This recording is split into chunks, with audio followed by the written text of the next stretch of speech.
She's just a useless daughter. My mother's voice cut through the courtroom like a blade hitting glass. Order. The judge's gavel came down like a thunderclap, silencing my mother before she could finish her vitriol. Mrs. Hayes, he warned, his voice low and dangerous. One more outburst like that, and I will find you in contempt of this court. This is a court of law, not a reality show. For a moment, the whole room went quiet, the kind of quiet that happens when strangers suddenly feel embarrassed for a family they don't even know. I didn't say a word. I just stood there, at the defense table, in the old county courthouse in Maine. My hands were folded in front of me, staring straight ahead.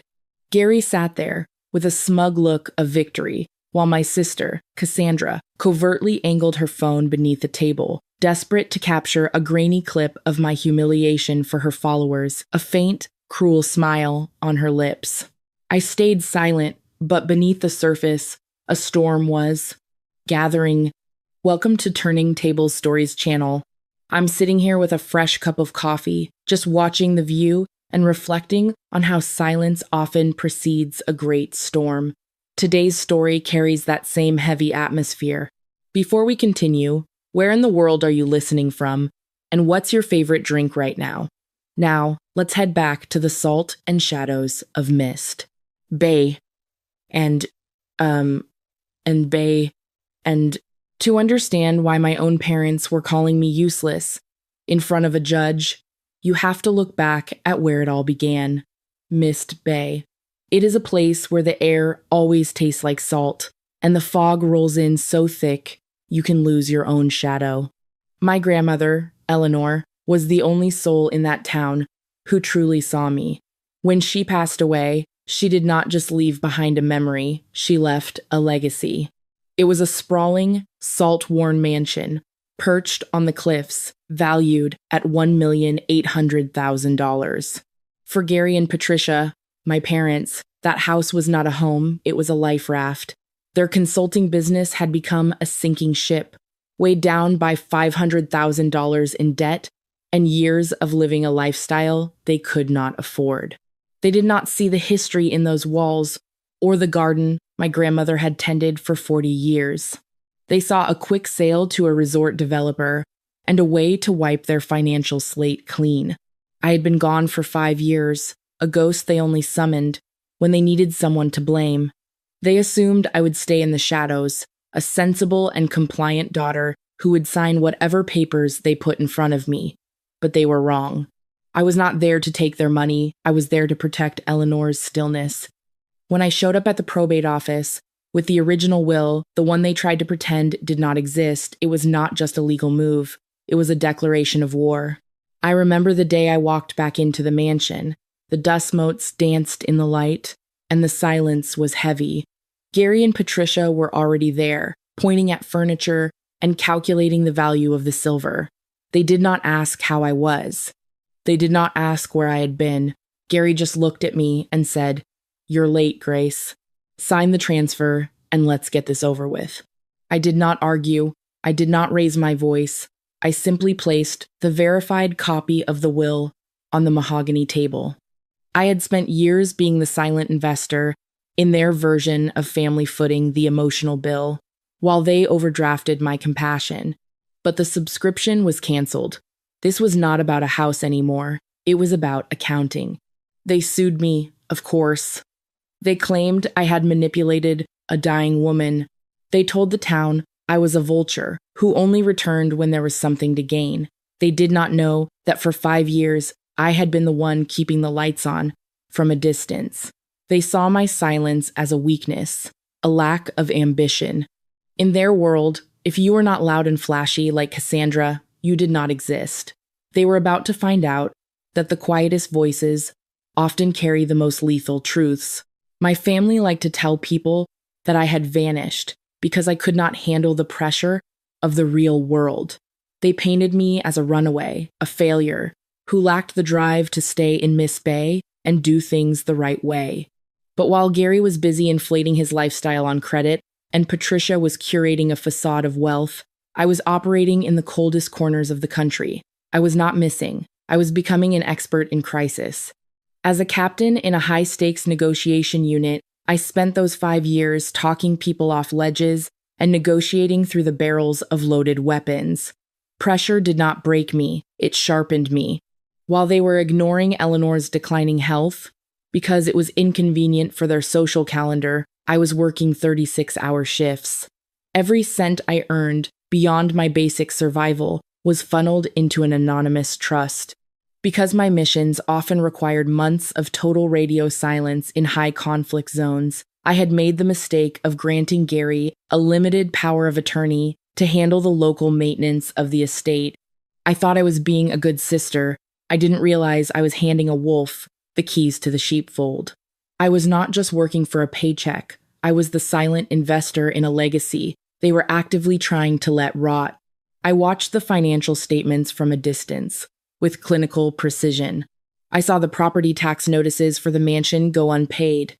I saw the medical bills for Eleanor's treatments stack up, while Gary bought a new car he did not need, and Cassandra spent thousands on social media aesthetics. So, I stepped in. Not with my name, but with a wire transfer. I paid the $42,000 in back taxes to keep the cliffs of Mist Bay in our name. I covered the $15,000 for the specialized nursing care that kept Eleanor comfortable in her final months. My parents did not know, because they never cared enough to look at the ledger. They only cared about the balance they could spend. People often ask me why I stayed silent during those years, why I did not call them out then. It is a concept I have come to understand as the survivor's invisible chain. When you grow up in a house where your worth is measured only by how much you can be used, silence becomes your only sanctuary. I wasn't being submissive. I was holding my breath, waiting for them to trip over their own greed. In my line of work, the one who speaks the least often wields the most power. By maintaining a strategic distance, I allowed them to reveal their true patterns without interference. I allowed them to believe I was the useless one, while I was actually the only thing standing between them and total financial ruin. Now, they were standing in court, acting like they were the ones who had sacrificed. Gary looked at the judge and talked about the burden of maintaining family ties. It was a performance, and a bad one. He did not realize that I had every receipt, every canceled check, every record of the $0 he contributed to Eleanor's care. My compassion had been a luxury they had overdrafted for years, treating my kindness like an endless credit line. But the bank was closed. This was not a family dispute anymore. It was a forensic audit of their character. Cassandra did not waste time. She knew how to play her followers like an instrument, and I was the target of her latest performance. Within 48 hours of the initial filing, the narrative in Mist Bay had been completely rewritten. She posted a video, her eyes artfully rimmed with red, standing in front of the mansion's iron gates. She called me a predatory ghost, a sibling who had abandoned our family for 5 years, only to swoop in and steal a $1,800,000 estate from our grieving parents. The comment sections were a bloodbath. Strangers, who did not know the difference between a reef and a rock, were calling for my head. But the real show happened on the local evening news. Patricia had invited a camera crew to our childhood home. She positioned herself in soft lighting, wearing a simple dress that screamed modest victim. When the reporter asked about me, she did not just answer, she performed. She leaned into Gary's shoulder and let out a choked sob, claiming she had loved me from the moment they brought me home, but that I had always been difficult and greedy. She wants to put us on the street, Gary told the camera, his voice shaking with a practiced tremor. After everything we gave her, she's taking the only thing we have left.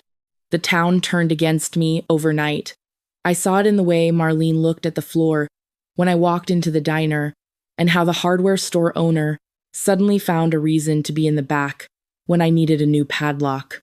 In a small town, a lie that sounds like a tragedy travels 10 times faster than a truth that looks like a ledger. But I did not defend myself. I did not post a counter video or call the station to plead my case. In my world, when a suspect starts talking too much, it is because they are trying to build a wall of noise to hide a single devastating fact. I stayed silent and watched. I was looking for the cracks in their foundation, and I found them in their desperation. This is what I call the illusion of power from an empty wallet. Gary and Patricia were not attacking me because they loved Eleanor's memory. They were attacking me because their entire identity was a rental. For decades, they had built a position of power in Mist Bay based on the illusion of wealth. They had spent money they did not have to maintain a status they did not earn. Now that the $500,000 in debt was threatening to expose them as frauds, they were terrified. They saw the mansion as their right, not because of family history, but because it was the only thing large enough to hide their bankruptcy. When someone's sense of self is tied to their bank account, an empty wallet does not just mean they are broke, it means they are invisible. And to people like Gary and Patricia, being invisible is a fate worse than prison. They were vultures in designer clothes, circling a legacy that they had already picked clean in their minds. They thought they were destroying my reputation, but all they were doing was providing me with the evidence I needed to finish the audit. While Cassandra was busy curating her online martyrdom and chasing viral sympathy, I was sitting in a windowless room with an independent auditor. For Gary and Patricia, the mansion was a stage. They never saw the payment alerts because they had long ago stopped opening any mail that looked like a bill, tossing them into a collection pile they were too terrified to face. They simply assumed the bank had made an error in their favor. I did not feel the need to argue with their television interviews or shout over the noise of their smear campaign. Anger is a loud, messy emotion that clouds judgment. I preferred the silence of spreadsheets and the unblinking clarity of bank records. We spent 72 hours reconstructing the final weeks of Eleanor's life. While my parents were telling the town they were her primary caregivers, the auditor found the truth buried in the digital paper trail. Gary had been desperate. The $500,000 in business debt was not just a number, it was a noose tightening around his neck. And in his desperation, he made a mistake that no amount of practiced tears could fix. The auditor pointed to a document, a power of attorney, and a mortgage application for the Miss Bay mansion. The signature at the bottom was Eleanor's, dated June 13th. Gary had attempted to use the property as collateral for a high-interest loan to pay off his creditors. He wanted to save his reputation by gambling with her home. I pulled out the hospital records I had secured through a legal subpoena. The contrast was lethal. According to the medical staff at Mist Bay Memorial, Eleanor had entered a deep, unresponsive coma on the morning of June 11th. She remained in that state until she passed. There was zero medical possibility that she could have held a pen on June 13th. I looked at the signature. It was a good imitation, but it was hollow, just like the parents who had produced it. Gary had not just been greedy, he had been criminal. He had sat by his mother's bedside while she was dying and used her hand to try and save his own failing status. This was the ultimate betrayal. I did not call him to confront him. I did not send a threatening text to Cassandra. I simply forwarded the medical logs and the forged documents to the district attorney's office. But I knew a simple report wouldn't be enough for the justice I wanted. I needed Gary to repeat his lies under oath in front of a judge. I needed him to commit perjury on the record, ensuring there would be no escape when the trap finally snapped shut. In my world, a professional escalation is quiet and final. Gary and Patricia thought this was a battle over a will. They thought they could win by being the loudest in the room. They did not realize that the case had shifted. It was no longer a civil dispute. It was a criminal investigation into grand larceny and forgery. As I sat in the quiet of my office, the sun was setting over Mist Bay. The light hit differently now. It was the kind of clarity that only comes when you stop trying to be a daughter and start being an investigator. My parents' faces were about to go very pale, and it was not because of any words I said. It was because of the signatures they could not explain. The air in the courtroom felt different this time. It was not the heavy, suffocating silence of shame anymore. It was the sharp, electric stillness of a countdown. I sat at my table, watching Patricia dab at her eyes with a designer tissue, her performance of the grieving mother reaching its peak. Gary sat beside her, his chest puffed out, with the arrogance of a man who thought he had successfully stolen a legacy. Their attorney, Harlan Pierce, was preparing to deliver a closing statement that would finalize my erasure from the family history. Judge Donald did not look at them. He looked at the manila folder in his hands. Then he looked at me for a long, unblinking second. He did not use his gavel to call for order. He just spoke, and his voice was the only sound that mattered in that room. "Counselor," he said, directing his gaze at Pierce, "before you continue your assessment of the defendant's character, do you really not know who she is?" Mr. Pierce, the parents' high-priced lawyer, suddenly went pale. He didn't look at Gary, he looked at his briefcase, his hands trembling slightly as he realized he had built a defense on a foundation of sand.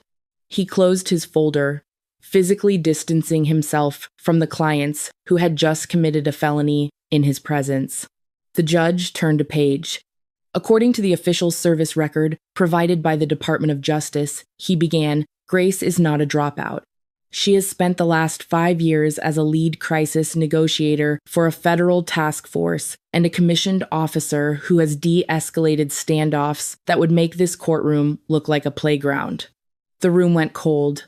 I saw the blood drain from Gary's face, leaving him a sickly shade of gray. The judge continued, reading through the commendations, the dozens of lives saved, the medals for valor, the international missions where I had negotiated, through the barrels of loaded weapons. The useless daughter they had mocked was a woman the state turned to when lives were on the line. But the identity reveal was just the first blow. Judge Donald leaned forward, his expression turning lethal. "Now, let's talk about the matter of the mortgage application. For the $1,800,000 estate," he held up the document Gary had forged. "Mr. Gary, you claim your mother signed this on June 13th. However, the medical records from Mist Bay Memorial are quite clear.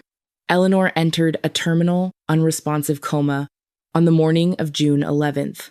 Gary's jaw worked, but he was chewing on air. Patricia looked like she was about to faint. The classy facade was gone, replaced by the raw, trembling fear of a caught criminal. The courtroom doors swung open. These weren't just standard bailiffs. These were detectives from the Financial Crimes Division who had been quietly watching the hearing from the back row, waiting for Gary to finish weaving his own noose. They did not go to the back. They came straight to the front table. "Mr. Gary," the lead officer said, his voice cutting through the remaining whispers, "the district attorney has issued a warrant for your questioning regarding grand larceny and forgery of a legal instrument." I stood up as they led my father out in handcuffs. I did not say a word to him. I did not need to. The useless daughter had finished the audit. I did not watch Gary as they led him away. I did not look at Patricia as she collapsed into her chair, the designer tissues now soaked with tears that no longer had an audience.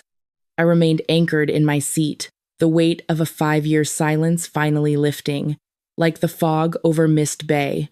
The courtroom began to empty, the whispers of the townspeople trailing out into the hallway like receding tides. For the first time in my life, the air did not feel heavy. With the expectation of being useful, it felt clean. The $1,800,000 mansion was no longer an asset to be liquidated by vultures. It was a sanctuary that had been defended. The judge's ruling was decisive and irrevocable. The will was upheld, and the forged documents were transferred to the criminal division. Gary eventually faced a sentence of 3 years in prison for his attempt to defraud the estate. Patricia, unable to sustain the $500,000 in debt without the mansion as collateral, was forced to sell their home and move into a small apartment on the outskirts of the city. Cassandra's fate was perhaps the most clinical. The viral video she had hoped would destroy me became the evidence of her own shallow malice.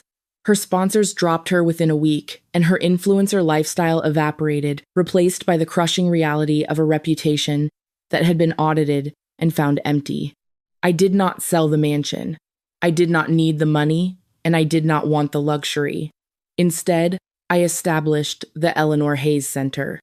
It serves two purposes: a support network for victims of emotional and financial abuse within families, and a quiet retreat for first responders, the negotiators, the officers, and the firefighters, who spend their lives in the noise of other people's crises. I hired a management team to run the day-to-day operations, allowing me to return to the cliffs of Miss Bay whenever the silence called. This journey taught me the hard lesson of letting go of bloodlines to find yourself.